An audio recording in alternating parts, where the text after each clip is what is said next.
오늘 오타가 있었습니다. 함께 나눈 말씀은 이사야 16장 6절부터 11절까지의 말씀이었습니다.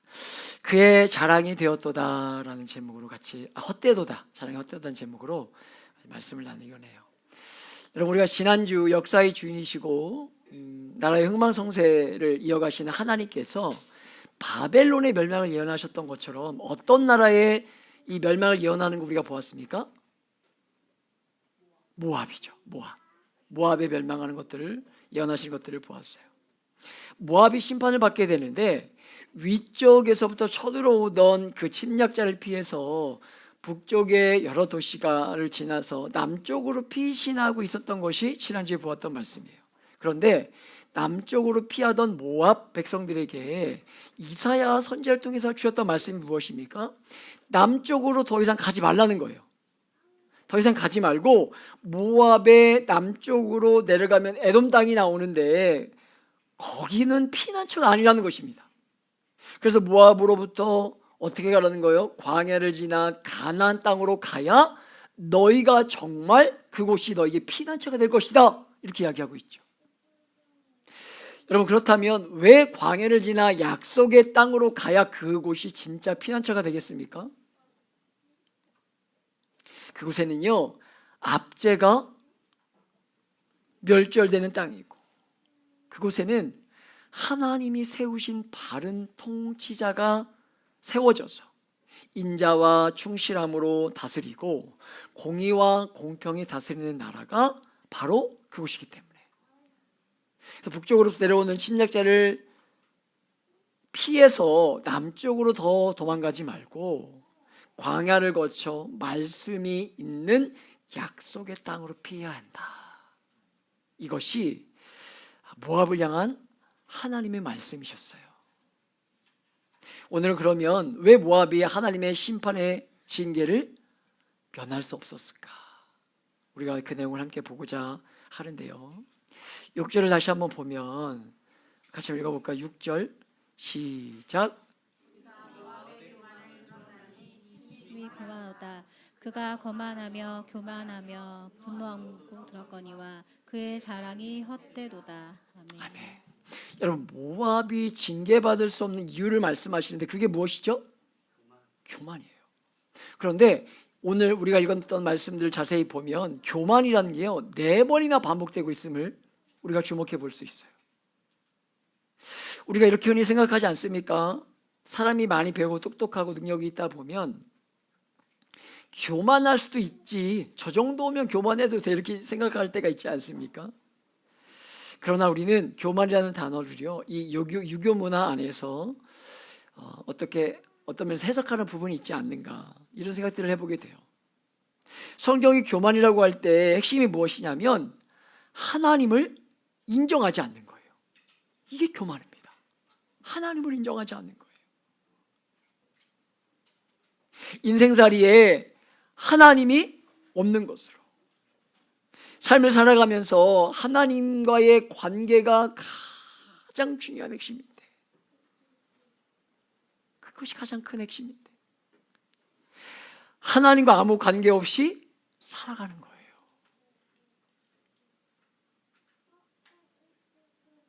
주님께서 이 땅에 살아계실 때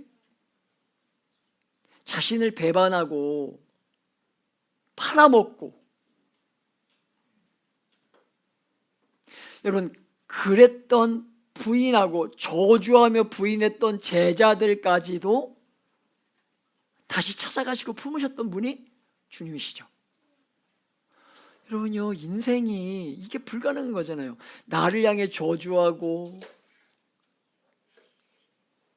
나를 부인하고 그런 존재까지도 품으셨던 분이 예수님이에요. 그게 사랑이라고 이제 가르쳐 주신 건데, 그럼에도 불구하고 진짜 품지 않고 싫어하셨던 사람들이 있지 않습니까? 누구죠? 바리새인과 서기관들. 그들의 영적인 상태를 잘 보여주는 것이 누가복음에 나오는, 여러분, 세리와 바리새인의 기도라고 할 수 있어요. 세리와 바리새인의 기도. 이 세리와 바리새인의 기도의 내용을 누가복음을 잘 읽어보시면 어떤 내용이 있냐면, 여러분, 그 기도에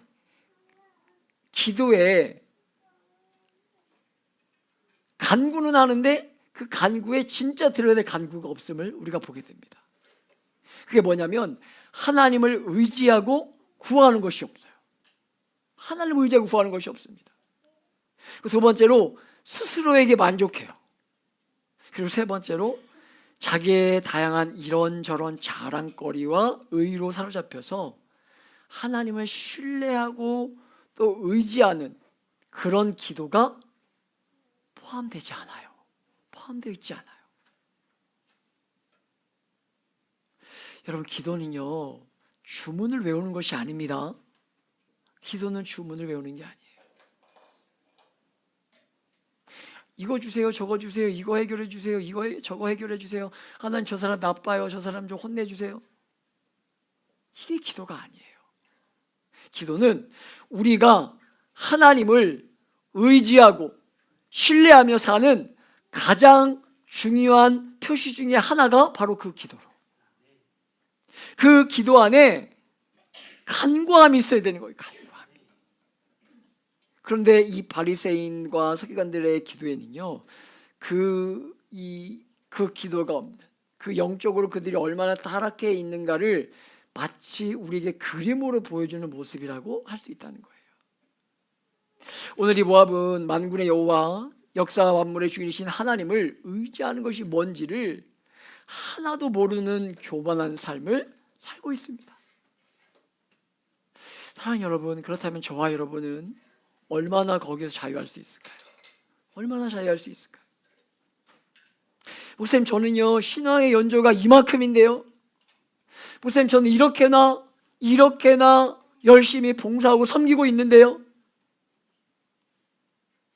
이런 모든 모습에도 불구하고 여러분과 제가 교만한가 아닌가 하는 것을 보려면 무엇을 보면 될까요? 6절을 다시 한번 보면 교만의 중요한 두 가지 특징이 나오는데요, 첫 번째가 뭐냐면 분노함이에요. 분노함. 두 번째는 자랑함입니다. 자랑함. 남들 향해 분노하고 자기를 향해서 뭐 하는 거예요? 자랑하는 거예요.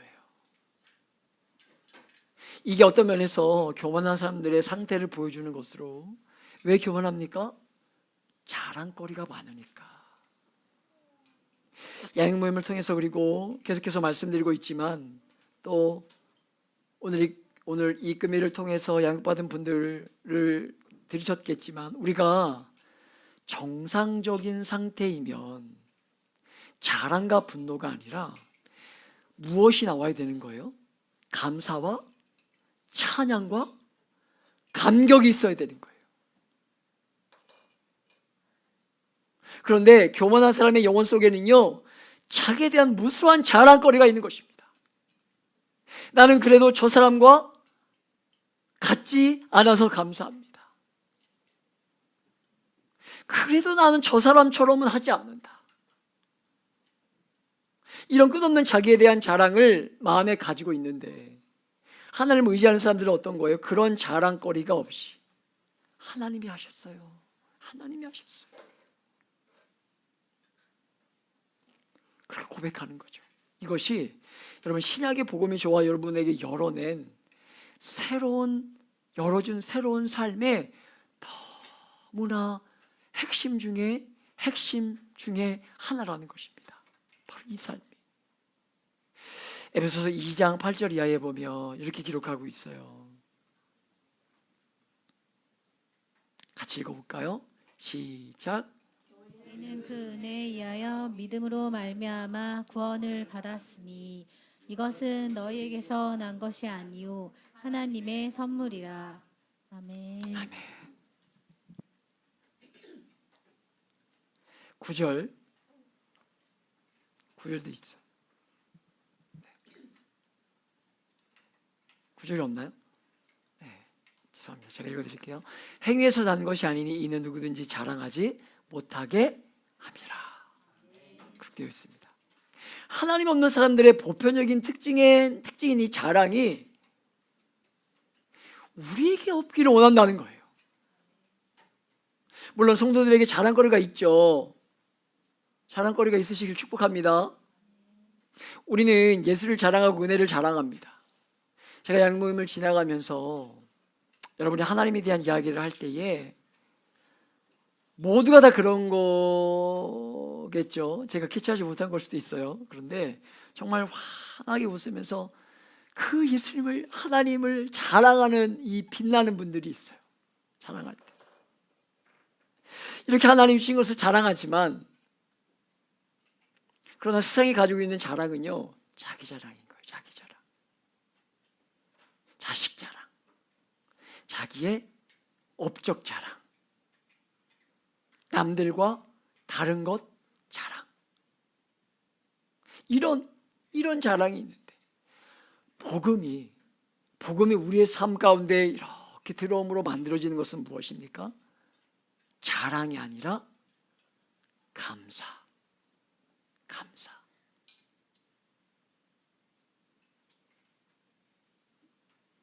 하나님을 의지하고 신뢰하는 것, 이것이 복음이 우리 안에 들어와서 만들어낸 중요한 변화 중에 하나여야 하고 하나라는 것입니다. 로마서 3장 27절을 세번역 성경으로 보면 이렇게 기록되어 있어요. 같이 읽어봅니다. 시작. 그런즉 자랑할 때가 어디냐 있을 수가 없느니라. 무슨 법으로냐 행위로냐 아니라 오직 믿음의 법으로니라. 아멘. 감사합니다. 세번역으로 드린다는 게 제가 개역개정으로 드렸죠. 또 구약성경 사사기 7장에 보면 기드온에게 말씀한 장면이 나와요. 우리 같이 읽어볼까요? 7장 2절 시작. 여호와께서 기드온에게 이르시되 너를 따르는 백성이 너무 많은즉 내가 그들의 손에 미디안 사람을 넘겨주지 아니하리니 이는 이스라엘이 나를 거슬러 스스로 자랑하기를 내 손이 나를 구원하였다 할까 함이니라. 아멘. 미디안의 그 많은 군대와 싸우기 위해서 하나님께서요, 어떻게 하십니까? 300명만 남겨요. 왜냐하면 스스로 자랑하는 인생의 경향을 너무나 잘 아시는 하나님께서 300명만 남기심으로 도저히 우리가 이길 수 없는 이 전쟁을 하나님이 하셨다, 이렇게 고백하도록 그렇게 만들으셨다는 거예요. 여러분, 우리가 삶을 살아가면서 웬만큼 기도하는데도 하나님이 잘 응답하지 않을 때가 있지 않습니까? 여러분, 제가 설교 중간에 제 이야기를 해서 너무 죄송하지만 제가 7년을 넘게 연애하고 하면서 하나님 왜 안 주십니까? 하나님 왜 결혼을 허락하지 않으세요? 제가 7년을 기도하면서, 한결같이 기도하면서 얼마나 고통스러웠었는지 몰라요. 여러분, 죄송합니다, 이것이 하나님 뜻이라고 말씀드리는 것이 아니라, 우리가 아무리 기도해도 이 정도 기도했으면 좀 주실 때가 될 것 같은데 응답하지 않으실 때가 있다는 거예요. 우리가 삶을 살아가면서 웬만큼 기도는 그렇게 이루어지지 않을 때 우리의 생각에는 다 되었다고 생각되는데 하나님은요, 그 시간 늦출 때가 있지 않냐는 거예요. 그런 이유가 있겠지만, 여러 가지 이유가 있겠지만, 특별히 우리의 교만함을 낮추시고 하나님이 하지 않으면 할 수 없는 것을 저와 여러분 알고 충분히 알도록. 그래서 정말 자랑과 분노가 아니라 감사와 노래와 찬양과 여호와를 신뢰하는 자리로 우리를 데려가시기 위해서 때로는 우리를 기다리게 하실 수도 있다는 것, 여러분 잊지 않기를 축복합니다. 사랑하는 여러분, 교만한 자는 자랑과 분노하는 거예요. 남의 약점과 허물이 드러날 때 나도 그런 줄 알고 가리고 긍휼히 여기지 않고 어떻게 하는 것입니까? 분노하고 판단하고 정죄하는 거예요. 고린도전서 13장에 보면 사랑죄로 유명한 장 아닙니까? 사랑은 자랑하지 아니하며 교만하지 아니하며, 그렇게 말씀하지 않습니까? 우리가 누군가를 사랑하는 것은요, 교만함으로 할 수 있는 것이 아니죠. 교만함으로. 사랑은 여러분, 베푸는 것이 아닙니다. 사랑은 무엇입니까? 베푸는 것이 아니라 희생이 없이는 할 수 없는 게 사랑이죠. 나는 자식 위해서 다 할 것 했습니다. 우리 세상을 살면서 이런 이야기, 성공한 사람들의 삶의 방식을, 이런 것이 성공한 사람들의 이 생활 방식이라고 생각하지만, 우리가 해보았지만 최선을 다해서 자녀를 사랑했지만 돌아보면 미안함이 가득한 게 부모의 마음이시지 않으시던가요?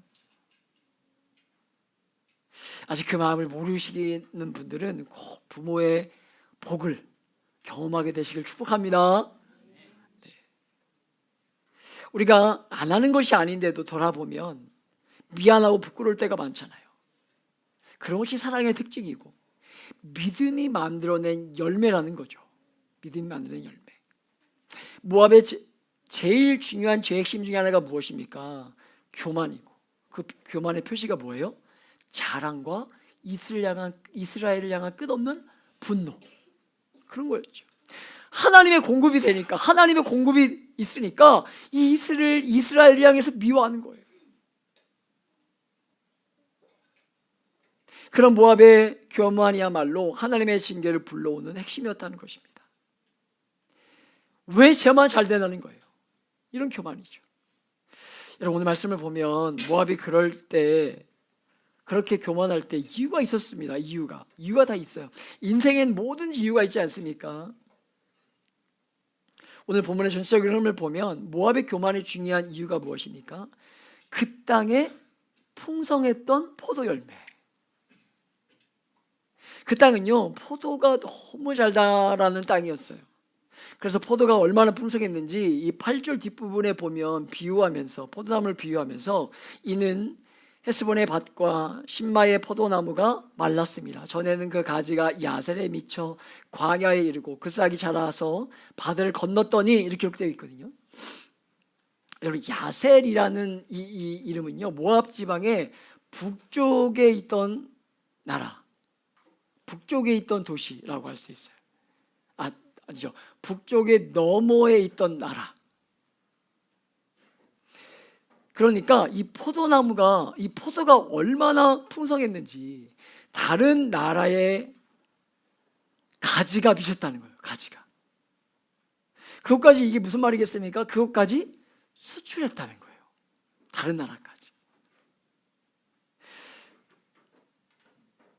동쪽으로 광야에까지 미쳤고 서쪽으로는 바다를 건너가 포도가 수출될 만큼 유명했다는 것입니다. 그 포도 때문에 모압이 교만해졌다는 것으로, 그 포도를 말려서 떡을 만들어 먹을 정도였기 때문에 얼마나 풍성했고 원할 때마다 얻을 수 있다고 생각했던 것이 이들의 어떤 이 문화, 이 분위기였다는 거예요. 사랑하는 여러분, 세상의 지식이, 어리석음은 이 모든 것들이 다 어떻게 생각하는 거예요? 우리가 뿌리고 심고 거둘 수 있는 것이라고 생각한다는 것입니다. 성경이 저와 여러분에게 말씀하시지만 하나님이 돕지 않으면 불가능한 것입니다. 그런데도 하나님이 없는 인생들은요, 그것이 언제든지 가능하다고 생각하는 거예요. 왜? 내 것이기 때문에, 내가 뿌렸기 때문에, 내가 열심히 살았기 때문에 언제든지 가능할 수 있다고 생각하는 것입니다. 좋은 땅이 있고 조상들로부터 늘 그렇게 해왔고, 그러나 절대로 그렇지 않다는 거예요. 우리가 몸담고 살아가고 있는 이 땅을 생각해 보세요. 특별한 시대. 어제부터 계속 제가 뉴스를 주시해 보면서 기도하면서, 하나님, 이 땅, 이 세계를 도와주세요. 기도하게 되시지 않던가요? 여러분, 그런 특별한 시대, 지금 우리도 언제든지 전쟁이 날 수 있는 이 땅, 오히려 그 나라들보다 더 어떤 면에서 지금 더 전쟁이 얼마든지 날 수 있는 이 땅,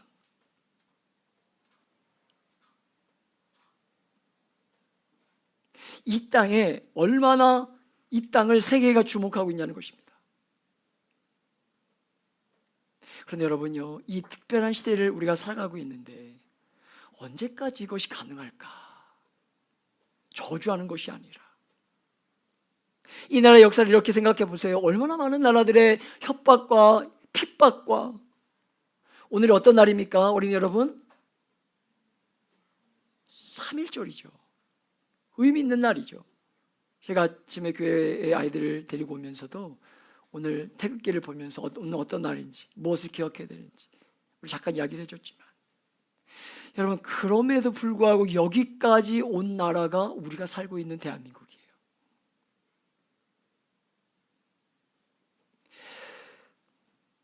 우리 부모님 세대들이, 또 여러분이 일찍 일어나고 늦은 잠을 청하고, 그래서 하나님께서 축복해 주시고 긍휼히 여기셔서 먼지 같은 우리들을 이렇게 살도록 도와주시고 이끌어 주셨다, 그렇게 믿고 있어요. 저는 아무것도 당연한 것이 없지만, 그런데 모압은 여호와를 알지 못하는 우상을 섬기는 땅이었기 때문에 그 일이 당연한 것처럼 여겼다는 거예요. 교만한 인생의 핵심은요, 하나님을 어렴풋이 섬기는 거예요. 생각하는 거예요. 하나님께서 말씀으로 우리의 삶을 간섭하시고 또 찾아오심을 싫어하기 때문에 바른 하나님을 섬기는 게 아니라 우상을 만들어서 변질시켜서 섬기고 싶은 거죠. 왜냐하면 탐심이 곧 우상이기 때문에. 우상은 우리가 세상을 살아가면서 원하는 이런 저런 것들을 추구하며 살아가는 것을 합리화시켜서 만들어 놓은 것이 우상입니다. 종교적인 욕구를 충족시키고 양심도 잠재우면서 우상을 섬기는 거예요. 그러면서 뭐 하는 거죠? 자기의 욕심을 마음껏 탐구하는 거예요. 내가 만들어 놓은 신을 섬기면서 내 신이 나를 지켜줄 거라 여기면서, 우상이. 그러나 살아계신 하나님은요, 그런 분이 아니지 않습니까? 세상은 주경야독하면 노력하면 된다 이렇게 말하지만 우리는요, 그렇게만 절대로 생각하지 않고 그 작은 수고와 땀 흘림을 크게 축복하셨다 하면서 하나님을 자랑하고 하나님을 인정하며 사는 것이 우리들 성도들의 방식이어야 함을 잊지 말아야 된다는 것입니다. 그런데 우리가 못나고 살아가는 이 땅은요, 이 중요한 때를 지나면서 감사할 줄도 모르고 하나님을 높일 줄도 모르고 점점 더 자기의 신화를 만들어내는 어리석은 일들을 반복하고 있다는 것, 우리가 주의 깊게 생각해 봐야 된다는 거예요. 이 땅에서 구별되어 살도록 부름받은 성도 되신 여러분, 우리 정말 잊지 맙시다. 내 자랑거리, 이날의 복됨을 보면서 얼마든지 자랑할 수 있는 거리가 되기에 우러러 보려고 할 때에, 나를 높이고 싶어 할 때에 내가 한 것이 아닙니다. 하나님이 하셨습니다. 하나님이. 고백하면서 하나님을 찬양하고 높이는 것이 정말 신앙의 중요한 자세임을 절대 잊지 않기를 축복해요. 시편 127편 1절과 2절이 이렇게 기록되어 있어요. 같이 읽어보겠습니다. 시편 127편 1절과 2절입니다. 시작. 여호와께서 집을 세우지 아니하시면 세우는 자의 수고가 헛되며 여호와께서 성을 지키지 아니하시면 파수꾼이 깨어 있음이 헛되도다. 너희가 일찍이 일어나고 늦게 누우며 수고의 떡을 먹음이 헛되도다. 아멘. 이렇게 말씀하고 있는데, 모압은 그대로 그 열방의 그 멸망의 때를 마주하면서 그대로 경험하고 있는 거예요. 그 풍성한 포도 어느 순간에 말라서 어떻게 된다는 것입니까? 포도는 나지 않는 그 교만하고 자랑 가득한 땅에 하나님께서 징계로 보이시면서 자랑과 교만이 아니라 믿음과 감사가 회복되기를 모압 땅에 촉구하고 계셨던 것입니다. 우리가 지난번에도 잠시 보았지만, 여러분, 그 모압의 징계를 내리고 계실 때에 하나님의 마음이 무엇이었습니까? 분명히 징계를 임하고 있는데 11절에 보면 11절의 말씀을 보면 이러므로 내 마음이 모압을 위하여 수금같이 소리를 바라며 내 창자가 기라레셋을 위하여 그러하도다. 이렇게 기록되어 있거든요. 장기를 가리키는 것은 하나님의 정서를 보여주는 것으로 하나님의 마음을 이렇게 보여주는 거예요. 하나님이 지금 심판과 징계를 모압 땅에 내리고 계시는데 어떻게 하고 계신 거예요? 수금처럼 소리를 내면서 탄식하며 울고 계신 거예요. 이방 땅 모압을 심판하시는데, 그것도 그들의 죄가 가득해서 그 땅을 심판하시는데 탄식하셨다는 거예요. 우리 어떻게 이것들을 근거하며 알 수 있습니까? 오늘 말씀에 보면요, 하나님이 불태우시는데 불이 임하는데 그 구석에 임해요. 불이 중심에 임하지 않고 그 모임의 구석에 임합니다. 구석에. 그러니까 그런 멸망이 임하고 있는 순간에도 하나님이 당신의 그 백성들 향한 마음이 무엇이에요? 그 순간조차도 깨닫고 돌아오기를 원하고 계신 거예요. 깨닫고 돌아오기를 원하시는 거예요.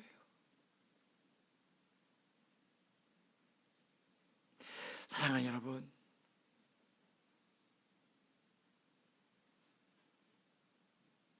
우리가 어떤 순간에도 그 하나님을 기억하시면서 내 입술을 잘 지켜서, 특별히 이 사순절 기간을 보내면서 감사와 찬양과 하나님 향한 자랑을 쏟아냈는데 조금도 인색함이 없는 그런 이 복된 한 달을 살아내는 저와 여러분 되시길 예수님의 이름으로 축복하며 기도합니다.